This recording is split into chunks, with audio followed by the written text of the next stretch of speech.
I'm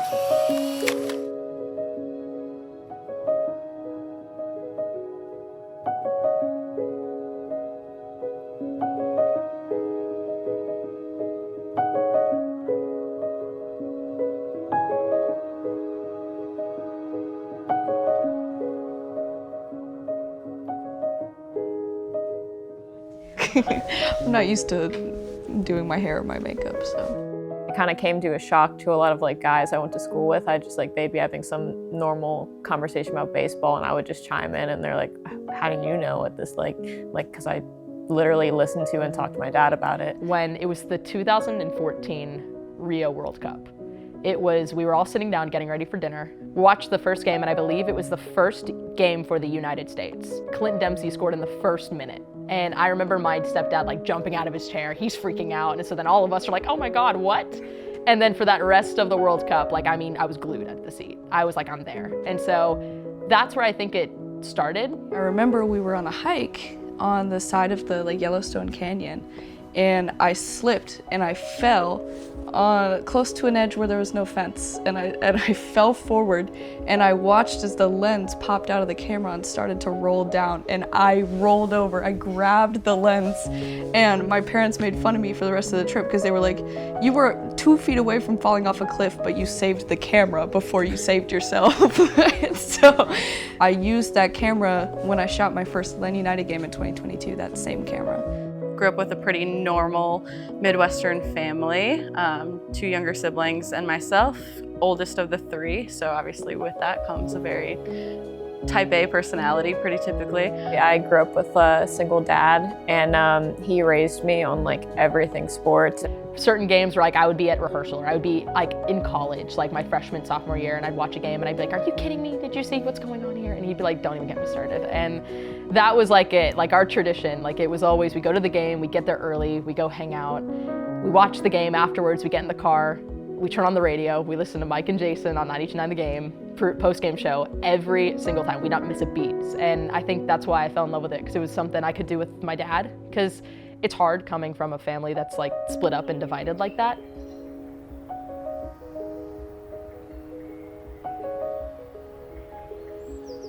And he would see like the hosts on like the billboard and be like, you could do that. And I'm like, I don't know, like maybe. And I think a lot of where my strong suits in school led me towards where my career path took me as well.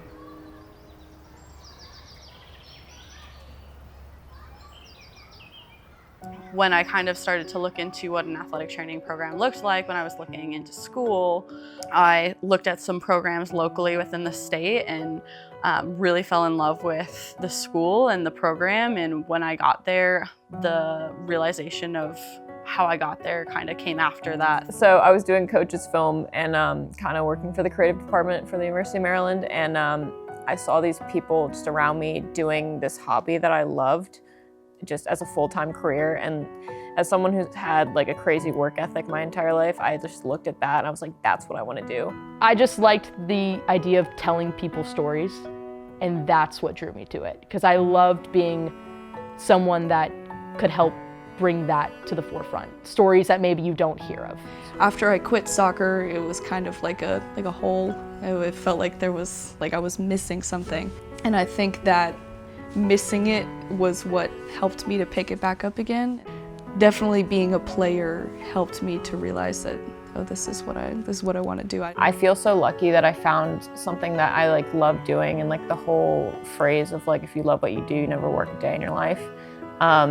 But it was like really hard for me because I enjoyed my time so much at Maryland, and it was a huge job like in the NFL, and everybody kind of like was, I don't know, like excited for me as I was excited for myself. I was like, wow, like all this hard work I've done the past 4 years like really paid off, and like here I am.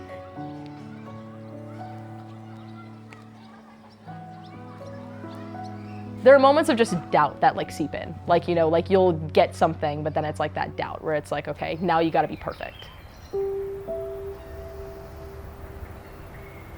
I think from that, you just have to find where your confidence and your drive to be better, because the moment that you're down and you don't get back up, or the moment that you quit is the moment that they've won. At some point, you have to know, like, you gotta have that confidence. Like, you can't go searching for it. No one can validate you enough times for you to believe it yourself. And that was something that was an issue. And once I got a little bit more under what I was doing and I knew what I was doing, that's when the confidence started to grow a little bit more. I was really struggling to find an in because like a lot of people, you know, don't take you as serious when you're 18 years old with a dinky camera that's still messed up from when you dropped it in Yellowstone when you were 12.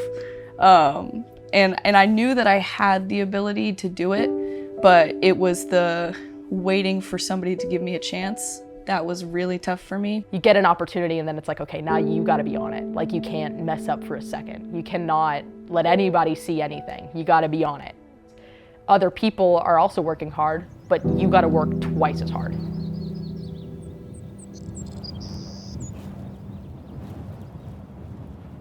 When I was like really going through it, like, I literally had another woman even look me in the eyes and say, "You're not cut out to work in the NFL. You should find another career path."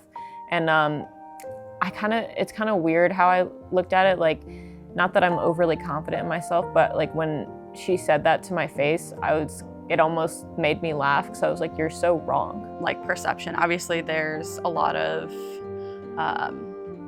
negative aspects to our profession that a lot of people probably brought up most forefront to me when I was choosing the long hours, the family life, the money that you don't make, the long schooling to get to what you do, to be in kind of a almost thankless career at some points. My profession's so unique in the fact that we're with athletes from the beginning of their injury to the time that they go back in some of their lowest moments. And so I think those are the success stories to me, is what impact did I make on their life. Knowing that I could be the one to pave the path for other people is something that was really good for me to realize that I was in the right place because I needed those people. At some point, it's like, you know, you do the prep, you do all the work, but you gotta go out there and you gotta rock it. You gotta rock your shit. And, you know, that's basically it. You gotta rock it. You gotta go out there and just, you know, put on a strong face and be like, I can do this. And that's where you have to like kind of push away that anxiety. And as someone with a lot of it, it's hard for me to say that. And it's like, oh, it's fine, no anxiety. But it's like, it's not silencing it, but it's kind of just using it as like fuel. I was at the Argentina versus Canada game and we were in the photo media room and there was 150 photographers lined up behind the credential table. And out of everybody in my field of vision, which was over 100 people, I was the only woman and I was the youngest person there by far.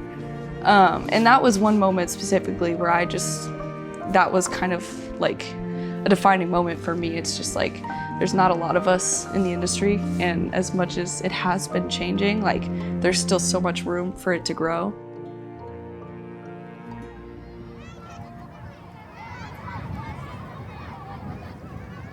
My friends in high school was like, she's just a high schooler with a hobby. And that was kind of like, that kind of stuck with me because I was like, is it just a hobby? I feel like it's more than that. And so I really took that as like a way to move forward with it. And it's like, how can I do even bigger things with this? Well, I had a moment recently that was like crazy, because I went to New Orleans with the Falcons to shoot that game. And I had a moment where I was just like sitting there in the end zone in the middle of the game. And I remember like thinking to myself, like freshman year of college or whatever, like I was just like telling myself, you know what, Taylor, one day you will take photos at an NFL game, like for an NFL team. And then I was like sitting there in New Orleans like, oh my God, I did it. I would probably say you've made it, which means a lot of different things, but I made it bigger than where I was. I accomplished a lot in a short amount of time. As a woman and many other women in professional sports who have failed, we can tell you we're still here. I think when I was in 5th grade, I wanted to be the one that was on the field when everybody was watching. But the older that I grew, the more I realized that really wasn't my place. Your hard work paying off and then doing something that you never thought you would be able to do, and then you get to do it, like that's so cool. why not? Why not do it? You have all of the resources, all of the mentors who would be happy to help you, all of the people, and the most prime time and opportunity to put yourself out there.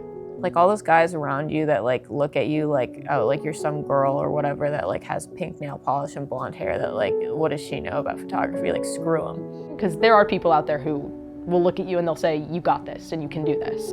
Somebody's got to be the one to do it first. And I think that if you are truly passionate about it, there is not a single thing in this industry that will stop you from doing what you need to do. You are great at what you do. It doesn't matter what those people think, like, just screw them. Like, I don't know. I guess that's my advice. Like,